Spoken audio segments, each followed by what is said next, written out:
You're listening to the voice of IWA Flip here on Interfed Radio. And, oh man, this thing just moving and moving. With me today in studio, the commissioner of the Wicked Warz League, Melvin Mayhem. Melvin, you there? I sure am, Flip. Good to be back. Oh man, dude, this is, you know what? The first couple were like, it was that jaw dropping, like, like, wow, what's going on here? But this cycle was that, like, slap in the face, that uppercut, that kick to the nuts, like, it's real. Like, you're gonna feel this one. You're gonna feel this one. That's the effect I was going for. Oh man, now you have a special guest with us. I am not alone in this specific interview. I do have the honor of presenting one of the characters from the Legion of Darkness. So please introduce yourself. This is Bishop Faith. Nice. The bishop is in the house, ladies and gentlemen. welcome, Bishop Faith. How are you, brother? I'm doing great. Oh man, now just to have somebody else here to get us a little more insight, with what's going on is beautiful, man. So, Bishop, welcome, brother. It's good to be here. Oh man. Now, before Melvin takes off, because I know we got a lot to cover. Bishop, you said you've been in the game for quite some time. Yeah, we're talking going back to the mid to late 80s. Nice, very nice. Well, what like anytime I get somebody that throws out an 80s number or something like that, we like to call him a legend around here, because if you've been in the game that long, that to me that's an automatic legendary status right there. Because dang. Well, not straight all the way through, on and off here and there, but yeah, first started about the mid to late 80s, yeah. Oh yeah, no. I mean, it would. I mean, I think me and Melvin have talked about this. My respect, to those people that have played all the way through, but yeah, no, that's nuts. That's nuts to play all the way through. Yeah, no, I definitely take my, what does Melvin call it? My sabbaticals. My sabbaticals from time to time. There you go. Yep. take a little breather, because it's a fun game to play, but definitely have a break.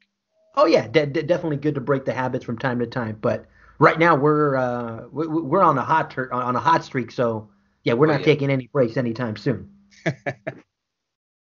Totally. Oh man. Now today's show is going to focus on the Wicked Warz trash talk, because if we try to do one show where we cover the rankings and cover all the other stuff going on, we'll be here till tomorrow. Right, exactly. Yeah, no, I don't think we have that much playtime on YouTube. So,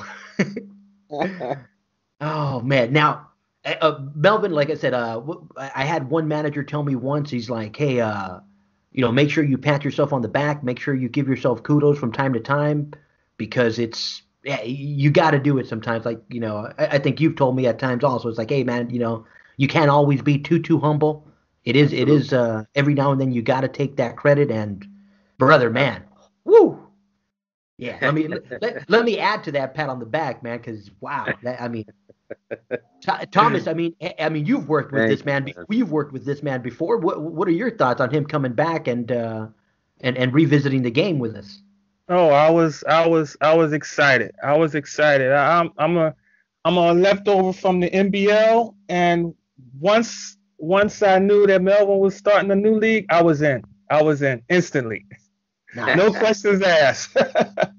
Oh yeah, no. I mean, I've gotten that reaction from a couple of the other managers that I've spoke with, and oh yeah, no. Even to the point where some managers tell me it's like, hey, if it wasn't for this gentleman, I would have retired, honestly. And I'm like, I can see why. I mean, dude, wow, this, and as we were adding to it, it's just making it even more exciting to, to bring this IWA action, to everybody. Absolutely. And I got to say, like I said in the other shows, I'm completely humbled by that. To know that these managers, are willing to come back so quickly just for me pitching the idea of a new league, that to me, that says a lot to me, and I appreciate it. Now, I mean, Thomas and the Legion of Darkness, I mean, that's just, I know we got a lot to talk about, but we're gonna go ahead and just for the sake of the bulletin, we're gonna go ahead and start from the top, I guess, or from the as Correct. printed, I guess you can say. So, Correct. I mean, what's the first story on the? Whew. All right. Well, this I'm actually really excited about this. I was talking to Mr. Bishop Faith here prior to the show about this one. But and Flip, you're well aware of this as well. Wicked City Tribune is an article that I put to start off the trash talk, and this is basically as it states. There's apparently on the outskirts of Wicked City, there's 38 people that have gone missing, and this was part of a traveling carnival.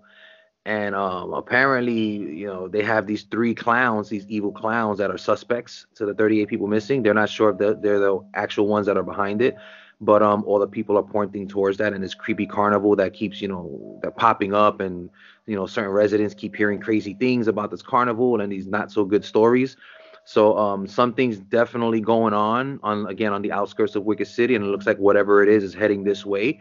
I'm not going to give away exactly who they are or who the manager is behind it, but they're on their way. They're about to do something epic, and yeah, this is our way of letting everybody in the WWL know that they're coming, and Nice. you better take it serious.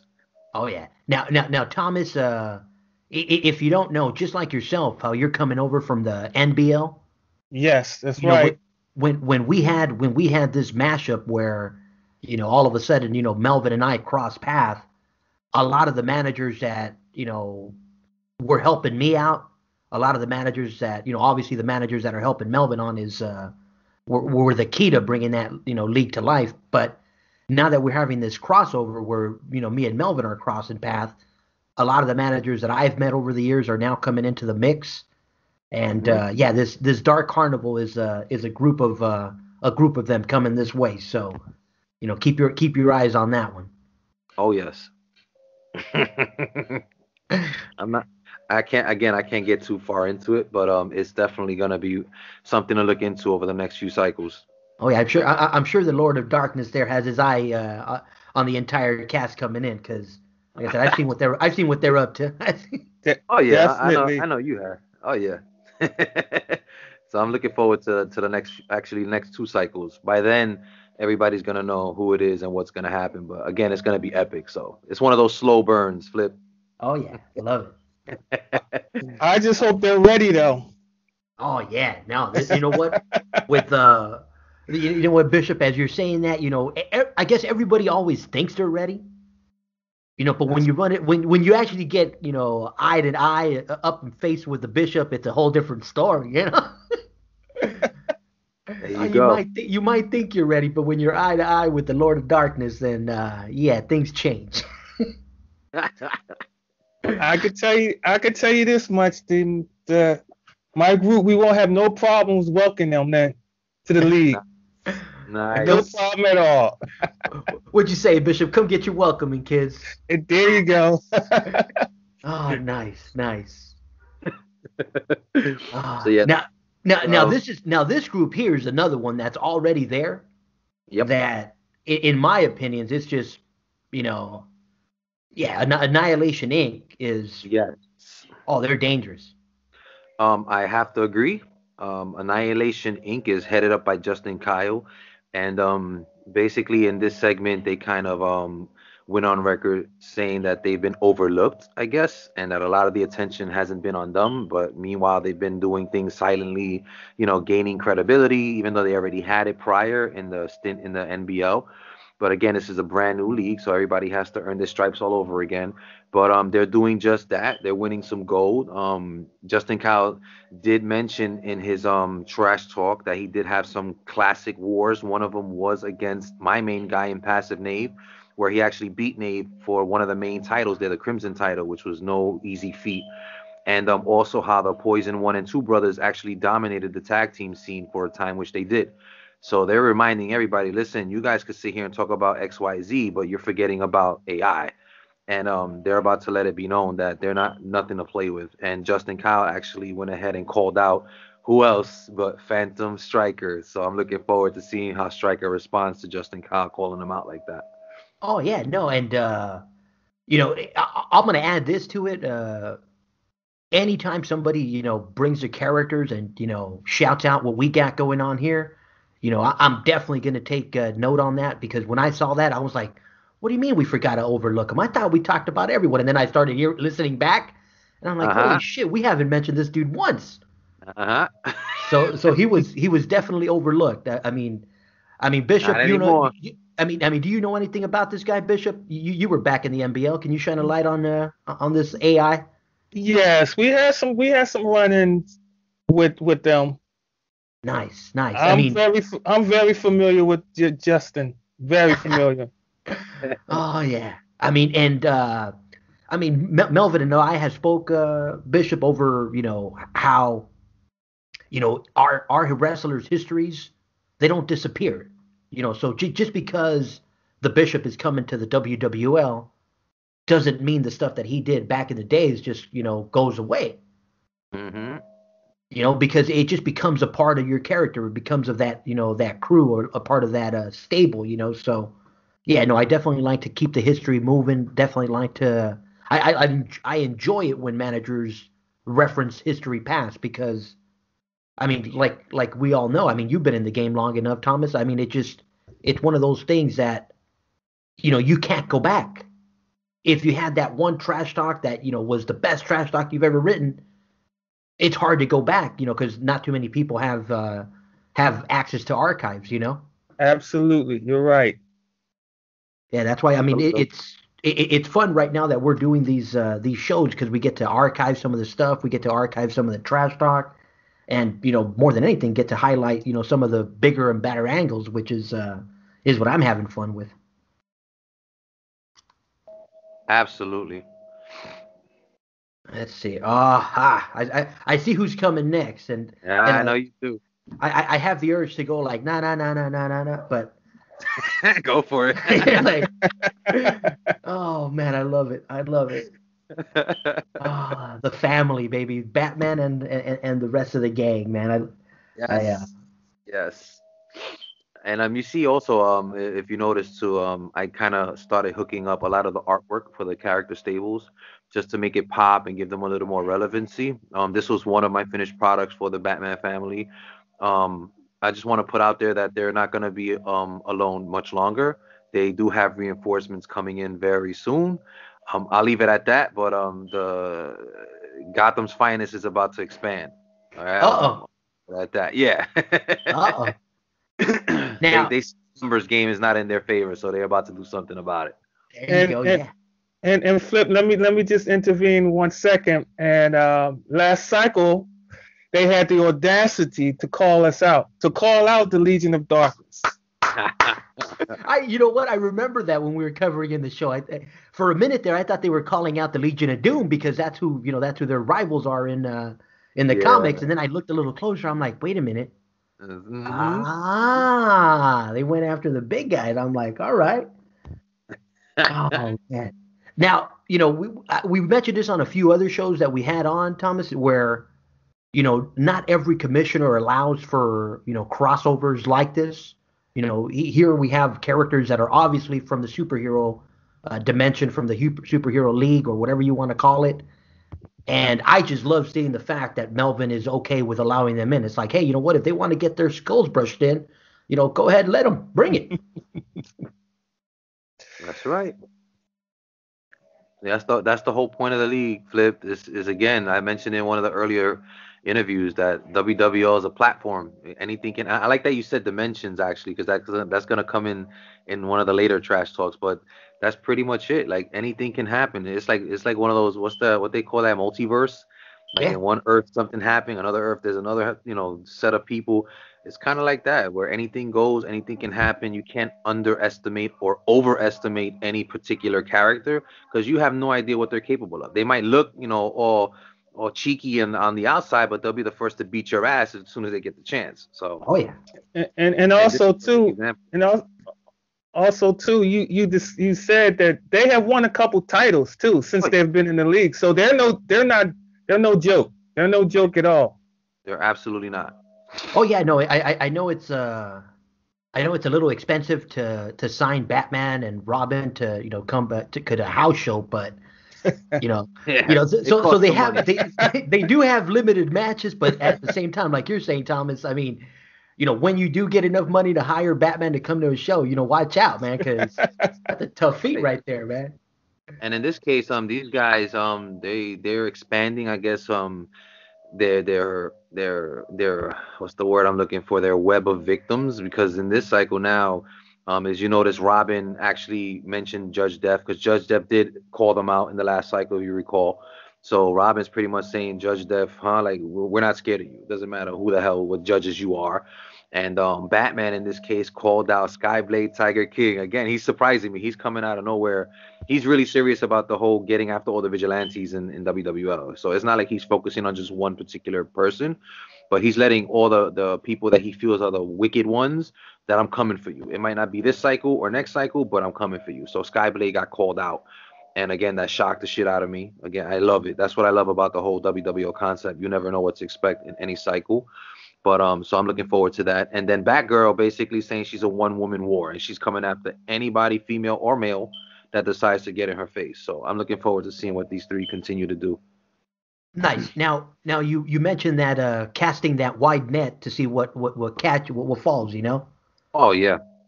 Now here's where I think the commissioners have to play. I mean, probably the most critical part is sorting out the trash talk. Oh yes. Kind of guiding their talent towards towards one another to make that pay-per-view just and honestly, I think that's what having these shows like this is going to allow us to highlight certain trash talk to kind of maybe a manager overlooked a certain piece, or maybe a manager for whatever reason couldn't get around to all the trash talk. Then now you can come on here and and actually get a quick glance at what's going on. Now we're doing overviews just to get everybody on the same page. We're not going through it, we're not reading word for word. So I do encourage, and I think you guys do as well, go back, and if something caught your attention, go back, read the piece again, and see if it makes a little more sense now that we're kind of touching on it. That's true. Because there was a lot going on there, I'll tell you that much. A lot going. It really was. That's the reason for this whole show of just being trash talk. It was that much. So, but again, that's what I wanted, and to me personally, I think that's what makes this game the most fun. When all the managers are getting involved, when they're all writing in their stories and trash talks and getting these feuds going. Otherwise, if you're not doing that, it's just a bulletin. There's really nothing there of substance to make you come back to it. But if you have a storyline or somebody that's talking shit about you and you want to know what's going on after that, to me, that's what makes this game fun and brings it back to the way it used to be, those days when we were waiting by the mailbox, and we all did it when we were just waiting and waiting and waiting for the mailman to come and rip open those bulletins to see who was talking about us. So I tried to capture that essence with the WWL just in modern times. So I think I've succeeded so far. Oh yeah. Now, Bishop, I want to get your thoughts on waiting for your bulletin, man. Do you remember those days? Do I? Yes, I remember them days. Oh man, it was long and agonizing. now it's pouring rain over here. I mean, and here in LA we don't get that much rain, so when it pours, everybody just kind of freaks out, But I actually do remember getting one of my bulletins in the rain. And it was like this mushy mess. And I'm looking at myself like, why the fuck do I play this game? Like, I'm waiting for something in the mail. It's a fucking bloody mess. I'm like, why the hell? This is obviously before PDFs or anything, and I'm holding it in my hand. It's just this soggy, I'm like, wow, really? Oh yeah. So I mean, I'm sure you guys on the east side. Here's the good question. How did you dry it off to finish reading it? I kid you not. I had to open it up. Because if I didn't open it up, it was going to dry fucking, it was just going to become, pasted together. So I had to dry it up and, over my bed, just laid out all the pages and let it dry up. Oh, shit. Oh, yeah. Yeah, what a mess. Oh, yeah, exactly. And the worst part about it is that everything would come inside of it, like the little envelope. So the envelope was ruined. Everything was ruined. Everything inside was just, so I think I remember like writing it out that one cycle and sending it in because I was like, I wonder if they're even going to accept it if it's not on the official, IWA form or whatever. But well, good old days. Oh yeah. Yeah, I've heard some people say some stories, man, that blow my mind, brother. One guy said he's all like, "Oh yeah, I wrote some numbers on a piece of paper and I just sent it in. I didn't send no money. I dipped it in water to make it seem like it had gone through, the rain. And I guess back in the days, IWA would just kind of be like, oh well, we'll just run some matches anyways. The dollar was probably lost or probably, Oh, shit, smart. yeah, something silly, I was like, wow, really? They would let, and he's like, yeah, they would still run my matches. I'm like, wow. Yeah. The shenanigans from back in the days. Yeah. Oh man. I don't even know where we were. Yeah. Oh no. We're right here with. Speaking of shenanigans, we got Britney and Chasity here. Good segue.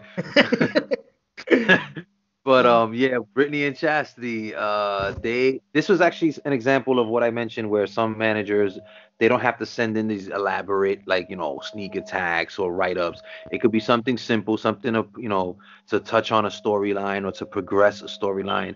And this was a perfect example of that. Britney and Chasity, who are decorated tag team champions, so they are no joke in the women's division. They are former IWA World Tag Team Champions, so they've been the best of the best in the entire game. So they just went ahead and pretty much backed Denise Destiny, which, as Steven did touch on the last show, they are kin to the Black Widow, so they're family. And if anybody in WWO didn't know that, you know that now. So Black Widow isn't alone. She does have legit family in the league, and that is Chastity. So that was their way of letting everybody know, we got her back.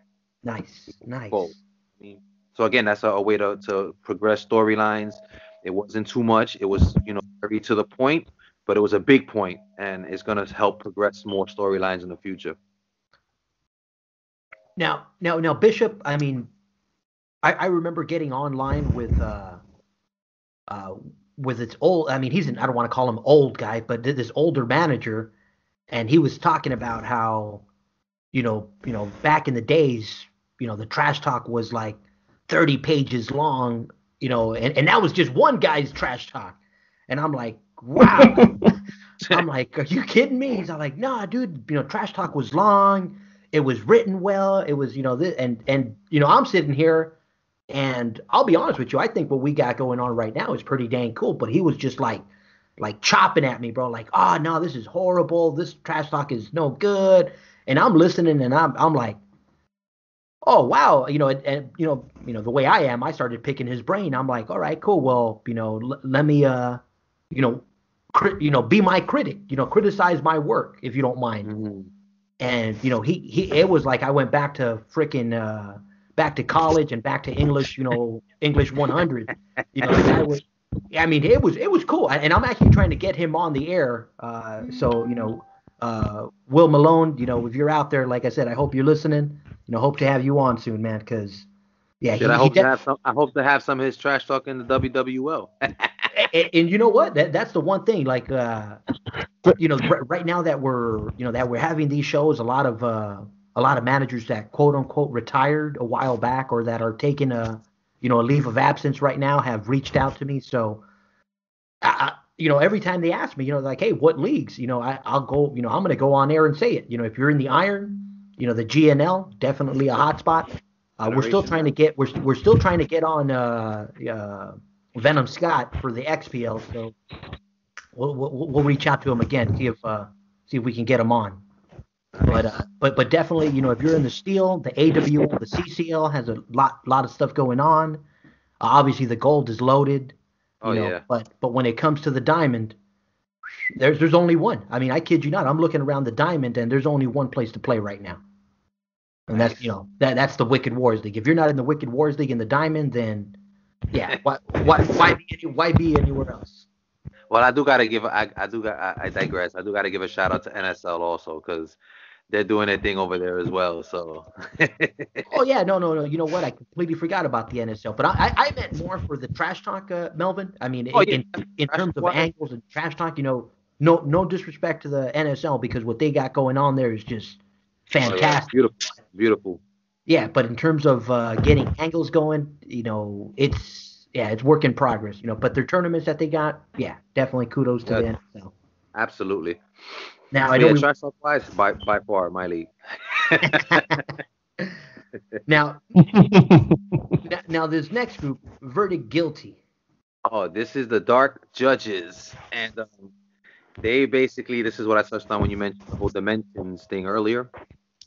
There was basically a show going on backstage, and apparently a portal of some sort opened up in the back of the arena backstage, and out through the portal stepped the judges. And Judge Def did make his appearance last cycle and announced that they were coming, but this was the cycle where all of them made their debut, basically, not just in the trash talk, but also in the bulletin as well. They're all coming now, and he was basically going through each person. It's 5 of them, I believe, and he touched on each one of them, what they're doing, what they represent. They also pretty much said that they're against a certain type of vigilante system, and obviously we know they're talking about the Batman family, and they're continuing their feud. So he definitely is reiterating that they're going to go after the Batman family until all 3 of them are eradicated from the WWL. So I'm looking forward to that. But what was more interesting about this was that it looks like there's already some kind of inner turmoil going on, because they did touch on one of the judges, Judge Amelia, and apparently she was one of the chief judges prior, and they stripped her of her badge because she was kind of going overboard and trying to do too much. So in this write-up, it appears that towards the end, after everybody steps back through the portal, she kind of turns back to the camera and pulls out that badge and puts it back on her with a smile before stepping back through the portal. So if you ask me, it looks like something's going on, because I think she's about to try to take over that group from Judge Def. So there might be some inner strife going on there. We'll see how that plays out, but I'm interested to see where this angle goes. Nice. Now they must not know you too well, because yeah, you could never go too far in the Wicked Warz League, because oh man. Mm-hmm. Yeah, this is definitely one of those places where you can test the limits. So I think the judges the judges are going to have to come back and reassess their what they feel is too much. Oh, definitely. So they're just getting started. So now, Bishop, you know anything about them judges, or are they new on your radar? No, not yet, but I'm definitely keeping an eye on them. Oh yeah, anybody that steps through a new dimension or a dimensional portal, yeah, it's definitely worthy of a second glance. But what's that saying? Just like Barbie said, this is my world. You're just living in it. Exactly. Speaking of Barbie, next up we do have Barbie's World, and this is Phantom Striker's segment. For obvious reasons, you see the beautiful, gorgeous shot of Barbie there that I put together. To me, this is the best picture that I could put together to represent the beauty that is Barbie. She's actually my favorite weapon in the entire IWA, bar none. I'm sure, Flip, you can agree that's a sexy ass weapon right there. Oh yeah, But basically in this trash talk, and I think our special guest today might want to jump in on this one. But it appears he did go after Lord Evil Bishop once again. And Lord Evil Priest, sorry, he just keeps calling him Bishop. But that's, that goes back to the whole NBL thing, which I was talking to Thomas about earlier. He knows who he is. He just likes to play around with the actual character, kind of like kayfabe, which to me is hilarious, but it makes it more fun. And it looks like he's basically trying to say no one's going to save you guys from what I'm about to do to you. And he's reminding them that you might have done something to me. Like, remember, they attacked him last cycle with Jezebel, and they were beating him over the head. Dark Mistress Morgana was there. A few of them were there laughing on. And like we said, Flip, in that interview, you better watch out, because that's not the last you're going to hear Striker. And what happens?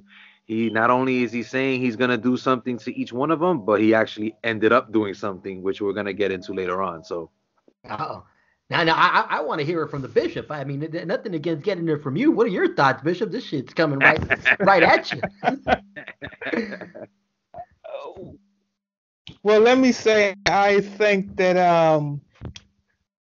my friend here has bitten off more than he can chew. It just started first with one of the managers of our group, and now he's sort of calling all the rest of us out. We're just going to sit back and we're just going to see what happens. But yeah, one of our managers, Lord Evil Priest, yeah, that's who he should focus on, not worry about the whole Legion of Darkness. Now he needs to relax on that. What'd you say, Bishop? He's like, we're gonna watch and watch him choke on his own bite. Yeah,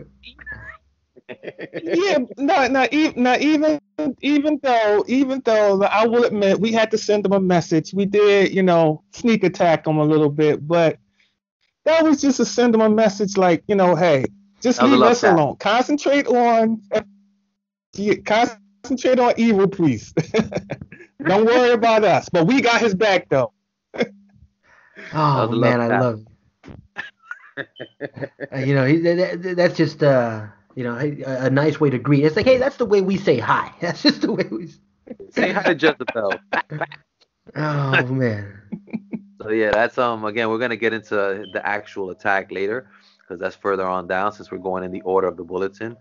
But so moving on to the next trash talk segment, which I took this one personal for obvious reasons, which I'll get into. But in this next segment, we actually have the contract signing for one of the Wicked City Chaos pay-per-view events. And this pay-per-view event started, again, like a lot of them did, in the War Room. Again, for any managers not privy to what the War Room is, that's my online pro boards that we do run, and it's an extension of the league. And there's a lot of stuff that goes on behind the scenes in the War Room, and sometimes they lead to pay-per-view events, which is the case here. And in this case, we actually have the Establishment, a brand new female group that's coming into the league. I actually showed some of their artwork in this league, introducing them.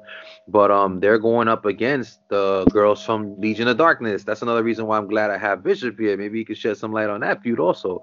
But they did have this contract signing, and first the Establishment signed the contracts, and then they were followed by the Legion of Darkness members. But then for some reason Mistress Morgana was a little hesitant to sign. And eventually she did, but she ended up spitting in Commissioner Mayhem's face, which, I'm not going to take that, too lightly next cycle. I'm going to leave it at that, but there are going to be repercussions for spitting in my face. I like the way you said it, though. There's just going to be some repercussions. Yeah, sure. Yeah. So I'm just going to leave that at that. But they did go on to try to attack me, and the Establishment came to my rescue, and which was good, but not so good for them, because eventually they all got into a gigantic brawl. It spilled out into the arena. A lot of people got injured. I believe there were some fatalities at the arena after this brawl, and the Legion of Darkness females were all actually taken into custody. So, Bishop, I don't know if you know exactly what happened after that or what became of them. If they're still in the holding cell, if they're going to make it to Wicked City Chaos or not, I'm not sure. Did they post bail?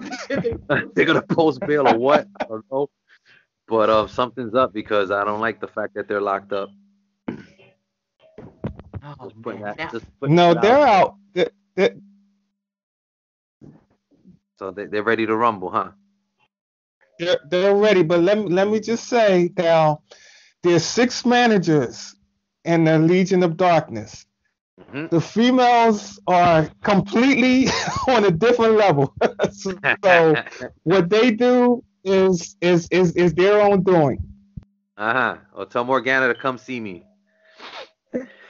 He's in trouble. I think you don't want to mess with her. I don't think you want to mess with her. Don't worry. Like I said, there'll be repercussions next cycle. Bishop is all like, hey, that fraction of the LOD, we signed a disclaimer, handle with care or handle with caution. Right. The first The first sentence says it all. Devilish. They are devilish. That's true. Oh, They are. man. I'll give them that. Now, guys, as like I said, as we're doing Trash Talk review, there's a lot of new managers that sometimes catch these shows, and this is one of those things that sometimes managers are like, I need a way to change the pace. I'm just going and I'm beating up, I'm jumping somebody, or I'm attacking somebody, cycle in, cycle out. When you're in a league like the Wicked Warz League, something like a contract or initiating a contract towards the pay-per-view, is also a nice thing to have as a part of your trash talk, because it just makes it more lively. It makes it come out. So when I see something like, a signing or two managers, like, whether it's one manager asking for it or the two managers both finally agreeing to a pay-per-view match, that's some of the trash talk that sometimes gets overlooked because it's not as bloody, or it's not as it doesn't attack, but at the same time, I think it moves the pay-per-views forward, and it helps to have them. Absolutely. Let's see here. Who's next on this?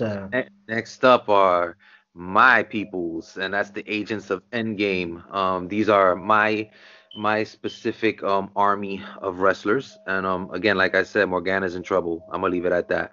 But my Agents of Endgame, basically, we had a roundtable discussion, and it kind of the segment itself is kind of it cuts in on them already having a talk, and my main guy in Passive Knave is talking to second in command Lord Larius, and they're discussing they don't mention who, but somebody that they feel should be a part of the agents, or at least loosely affiliated with us because they have history.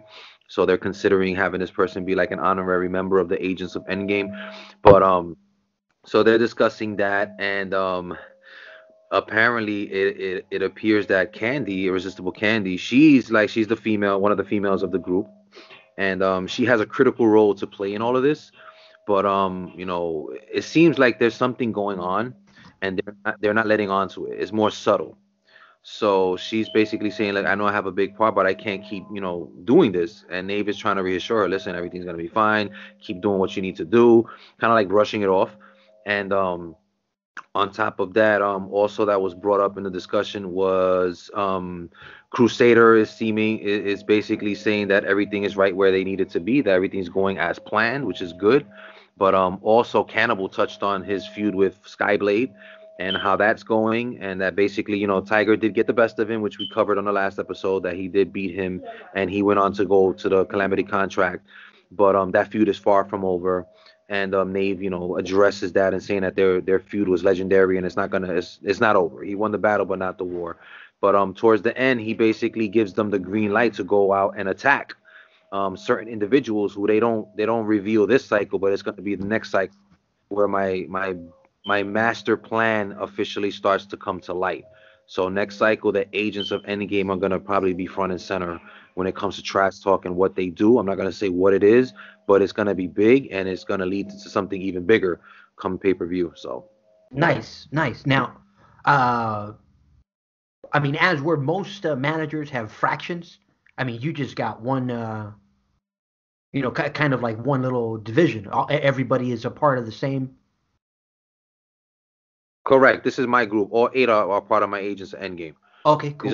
These are the same people I ran in NBL, and I brought all of them back over here. They were all established. All of them had success in the other league, especially in Passive Knave. He was the first ever unified Crimson World Champion in the NBL. He actually unified 4 of the main belts there, and in a huge elimination chamber match, which is how he got his status to where he is now. So he's actually one of the biggest players that came over from NBL. I would say probably top 3. And now he's running his agents over here, and they're about to unleash a whole new type of hell in this league. So be on the lookout. Bishop, what do you know about the agents? Yes, I know them very well. I'm a little bit skeptical because they have been lying in the weeds, and I know they're planning something big. You're like, anytime those guys are all together in one room, trouble's coming. You're like, yes. There was a force in the NBL Nice. It's gonna be 10 times worse this time around. Oh man, now here's Speaking of, yeah, now you're like now this guy here. I mean, he is everywhere in the damn IWA right now because the Panama City Playboy is yeah, I guess he's going through an expansion right now, and he's just he's signing contracts in every single federation and in a ton of leagues. So yeah, and as you can see from the image, he chose the wrong league. yeah, I was about to tell you that. I was like, I don't know if he made a good choice in coming to the WWL because You oh made the man, wrong choice there, buddy. oh man, So he basically, yeah, in this write-up, which I called Panama City Beatdown for obvious reasons, there's been a feud going on in the war room for quite some time. It's spilling out into the bulletins now. But and that was a feud between Renegade Slade Stevens and Panama City Playboy.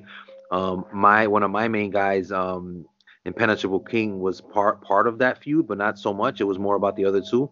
He just got involved in a big triple threat match that happened in the last Turnbuckle Thursday. But unfortunately for Panama City Playboy, he didn't know that that entire triple threat was actually a setup, and it was to basically put him on notice and to beat his ass in front of everybody, especially the Undisputed Era. And they beat him bad. Renegade apparently snapped and brutally attacked him with a chair shot, and you can see the results from that beatdown in the picture. And at the end of it, just when he thought it was over, King stepped over to him with a chair and basically said, "Well, he might be done, but I'm not." So he cracked him again just for good measure. oh And shit, oh, they hit a wounded dog. And oh, basically, this is letting the Undisputed Era know you're not welcome here. And if you plan on being here, we're gonna make you our cyclical doormats. So that's what happened there. oh man, that Playboy, that I'm telling you, man, Bishop. I mean, are you familiar with the Playboy? Yeah, it seems I remember. Didn't the last cycle he got jumped by one of the women wrestlers? I believe. Oh no, Who, yes, that's who, him. who, who? And I think she whooped on him real good, and Oh he still man, hasn't learned. oh Apparently not. Some people don't know when to give up. I give it to him though. He's a fighter. yeah, yeah. I mean, he's like I'm telling you, man, he's everywhere, and like I said, I hope he finds his feeding because yeah, right now it seems like he's slipping up everywhere because I mean, and I've even went off air and told him like, bro, you gotta. I mean, you're over promoting yourself. You're like, at some point you gotta find focus and you gotta kill it Yep. in this league, kill it in that league. I don't care where it is, but find your ground, find your, get on your feet, and just, do it. Mm-hmm. Because this league is not for the faint of heart. So he better come with it. What's that? He, Oh, go ahead, Bishop. oh, I'm saying he might have to call in reinforcements because he's not looking too good right now. He Oh really yeah. isn't. Oh yeah, this is definitely not the type of league where you come to test the water. You gotta. He's licking Oh his. man. So All right, now we got PMS next. actually, this is LMS. Oh, LMS. Yes, and that stands for Las Más Sexy, and this is Oh, one of that's our groups. Yes, and this is basically they're Mexican lucha style wrestlers. As you can see, is Esmeralda Diamandias, and we have Marie Cybernetica, and they're sisters together. They both pretty much trained out there in Mexico, but they also actually ended up coming stateside to train with Miss Eva Danger. I guess she kind of like took her under the wing and taught them the ways over here in United States style of wrestling. So they had a great bond, but apparently somewhere down the line, Miss Eva Danger started blowing up after she had her own Danger Zone show in NBL, and then things kind of went a little bit south for Esmeralda and Marie. They kind of got tossed to the side, I guess, in favor of the Danger Corp, which they will become known as the Danger Corp group. And I guess they kind of felt disrespected in a way because Eva Danger took them in, and then they just got like tossed to the side in favor of the other two that formed Danger Corp. So apparently there was some kind of interview going on, and they basically went up to them and challenged Danger Corp to a match, but then Danger Corp wrestlers got pissed off and just attacked them just out of pure rage, I guess, for them being, blatantly called out like that on live television. So a big brawl broke out, and the numbers game was not in their favor until Double A Abby Anderson actually came in to kind of even out the odds. I'm guessing she's an honorary member of LMS, or maybe she is an actual member moving forward. I guess we'll find out next cycle. But now there's 3 of them, and it looks like they just evened up the odds against Danger Corp. But there's actually a bit of news now that this is what I was waiting for, actually. That's about to shake up the entire women's division. And Flip, I mentioned this to you prior to this show. And it could be looked at as a bad thing, or it could be a blessing in disguise. But unfortunately for the women's division in the WWL, the main gunner, the top dog right now, is actually leaving the league. The managers, for personal reasons, has to step away from the game, which happens. It's life.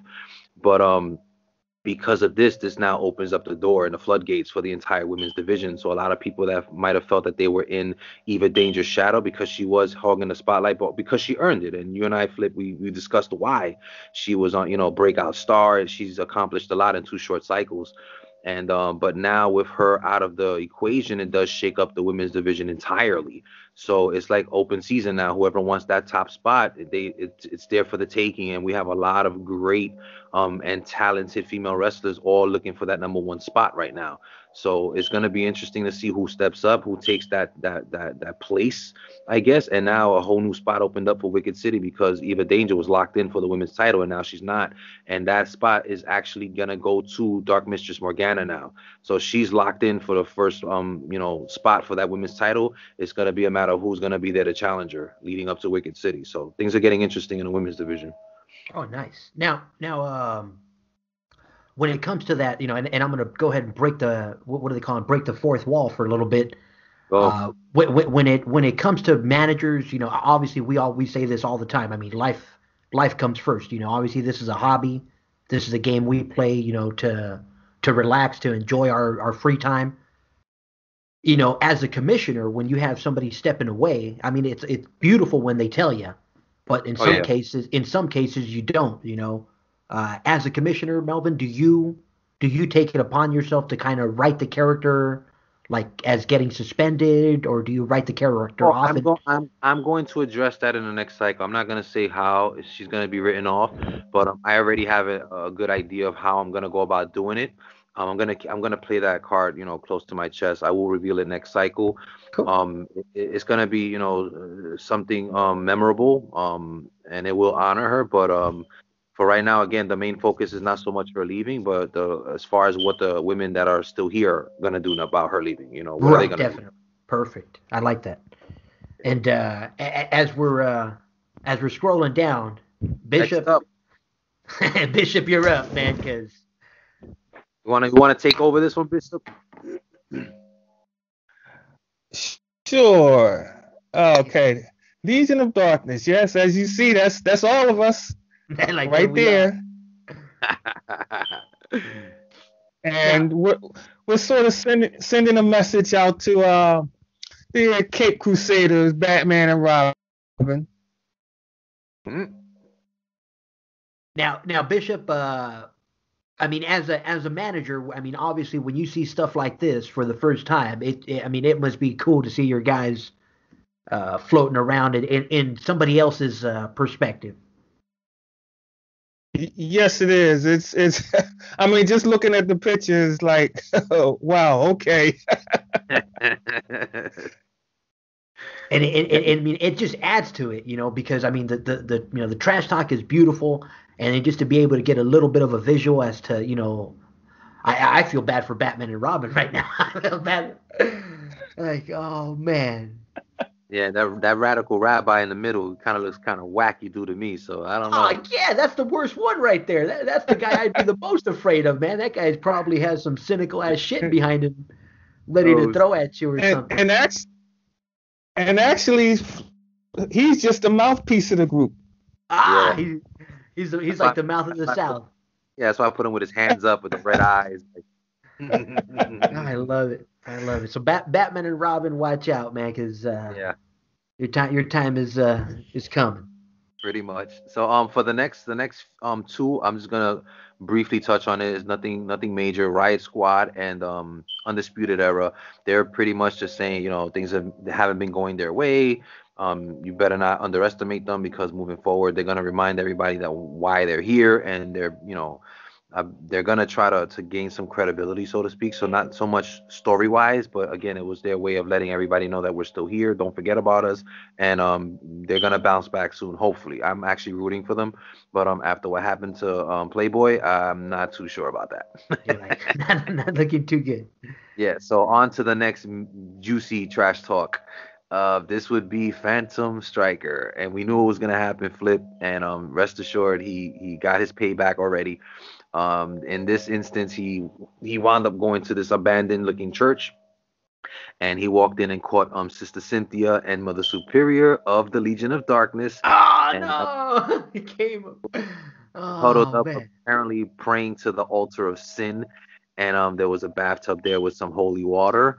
And as they were doing that, the lights went out and some sparks of flashes went out. And apparently, when the lights came back on, they were hanging upside down on their ankles via chain above the tub. And rest assured, who was there? Phantom Striker and Irresistible Candy holding a jukebox. So Stryker basically told him, this is what you get. I told you I was gonna come for you. So before they end up leaving, Stryker gets the radio from Irresistible Candy and just decides to toss it into the tub as they're being lowered. So both of them did get electrocuted, and they jumped into their vehicle and headed off, warning that they're coming after the rest of Legion of Darkness. So this is far from over. Uh-uh. So Bishop, I mean, you got a lot of people hunting you, man. I don't know. You did whatever you did early on, man. You sure know how to attract attention. I can't figure this striker guy out. Either he's a complete fool or he's.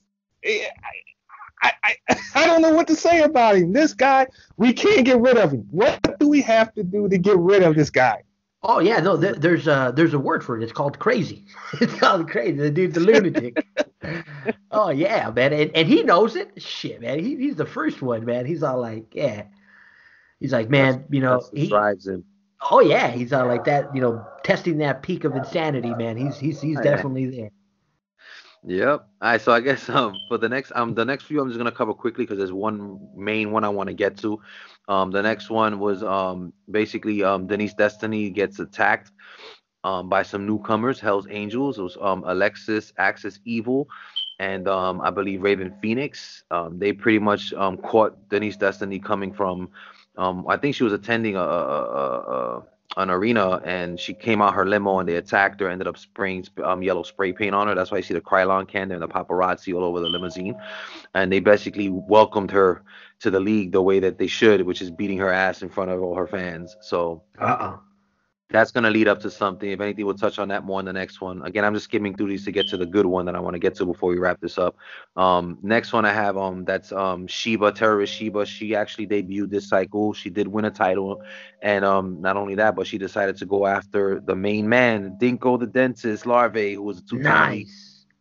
and she attacked him. She snuck into the ring after one of his title defenses and blew some fire in his face and proceeded to attack him with a chair. And she actually hit him with, I guess, what's her finisher move? It's a Arabian face buster off the top turnbuckle with the chair. And pretty much knocked his lights out before she left the ring and sent a clear message to her or to him that no one is safe, not even the top guy in the league. So that was a pretty ballsy thing to do, if you ask me. Man, these Wicked Warz women are freaking dangerous, man. Oh yeah, they really are.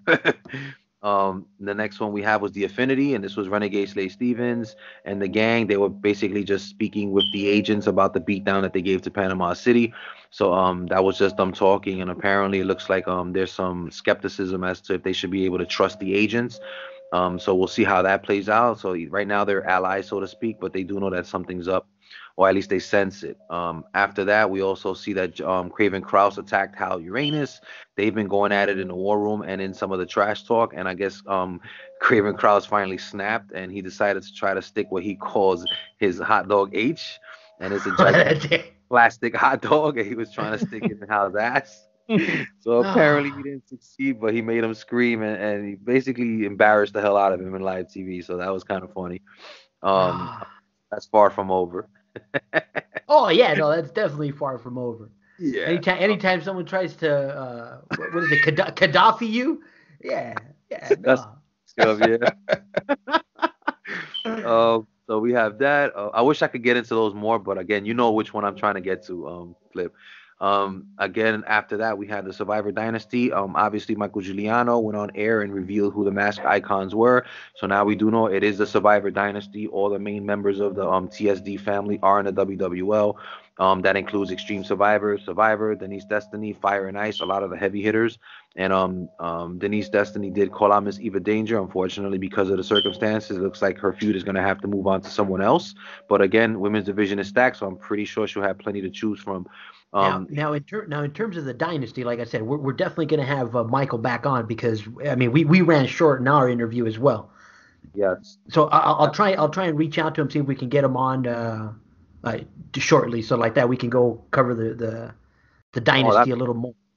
That'll be perfect. The main thing I could touch on with them is that they did issue a challenge to the Stonewall Brothers, and they want to make it a best of 5 series. So I'm waiting on the Stonewall Brothers to confirm, and we're gonna get the ball rolling on that. First match will be at Wicked City, so it's gonna be interesting. Okay. All right, you guys ready for this? Bishop's all like ready. What? Ready. All right. Oh, man. So, Mr. Flip, you want to talk about the Into Uranus segment, or should I? Oh man, I'll tell you guys like this. I mean,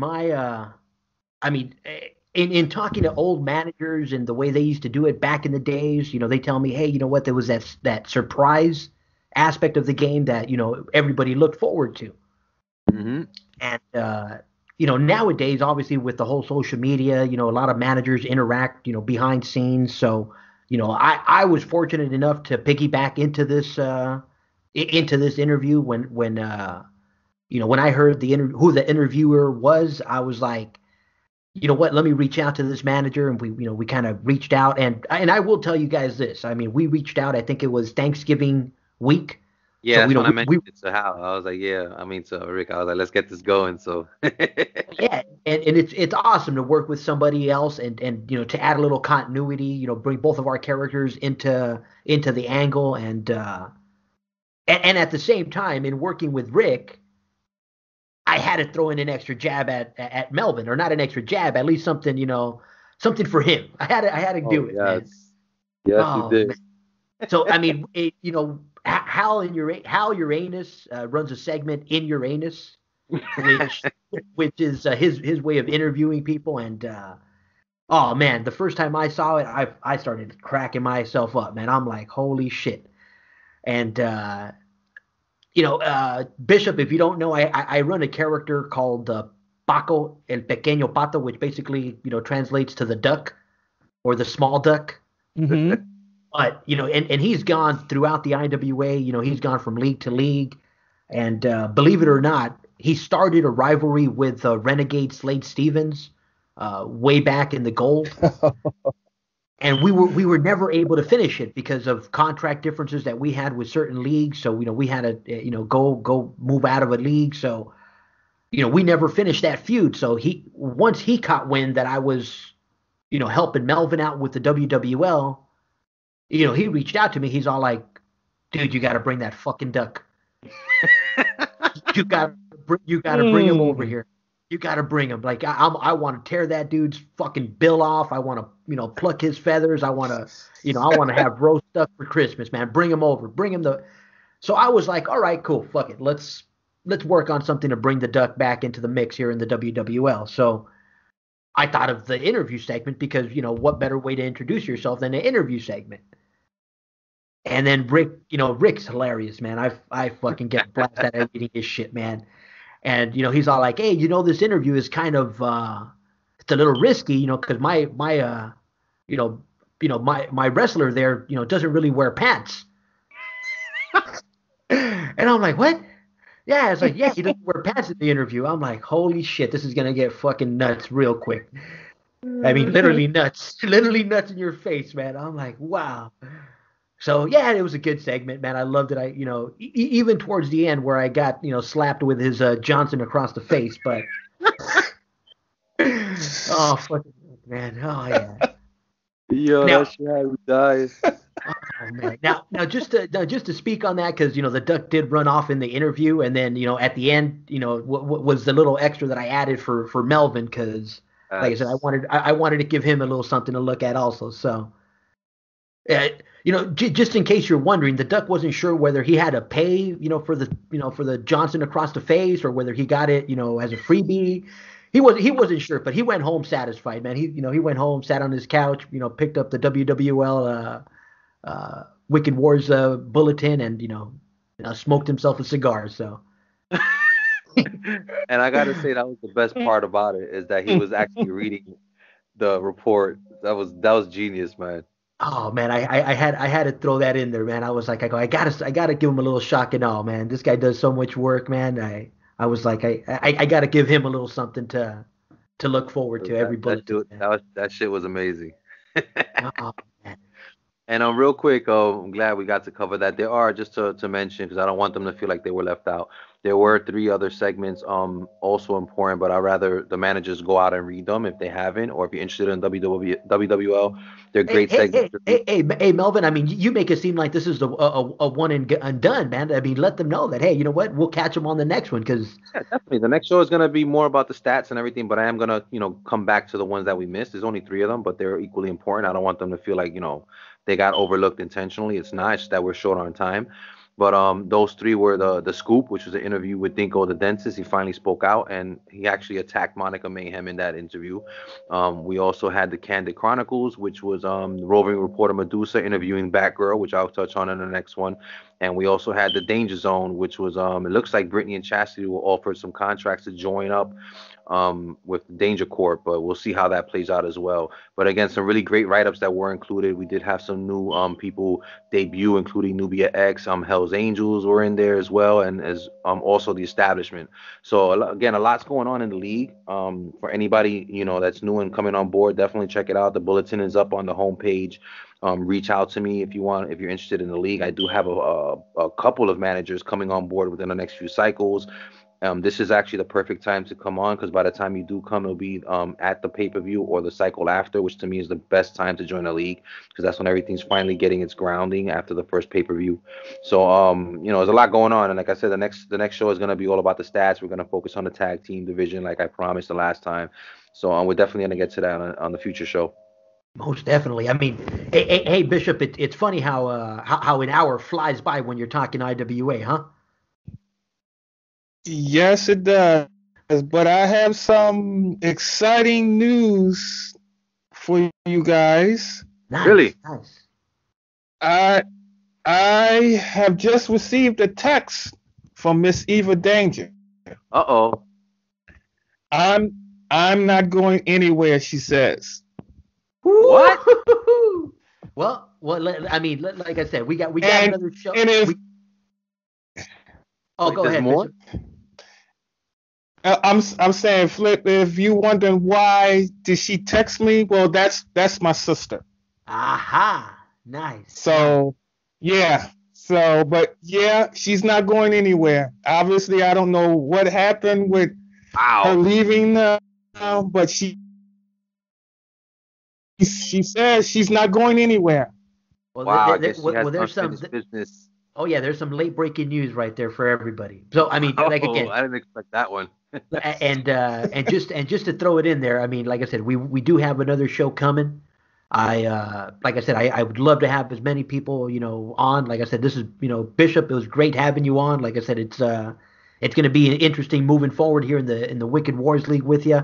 Like I said, it's going to be my first time, I think, in a league with you. So we'll definitely have to mix and match and get something going eventually. Oh yeah. Yeah, it was great to be here. Nice. And listen, hey, Bishop, I gotta say again, thank you for joining me on the show. I know it was last minute, but you were a trooper and you pulled through when I needed you. So thank you for that. Not a problem. I'm just excited about the text that I received. Likewise, I wasn't expecting that. I love it, man. Yeah, like I said, there you go. Breaking news. Like I said, we'll get you more updated on the next show we have here. Again, guys, you've been listening to the Trash Talk review of the Wicked Warz League with Commissioner Melvin Mayhem and special guest, the Bishop himself, Thomas Francis. You guys have a good night. Good night, guys. Take care, man. Thank you. Good night. Take it easy.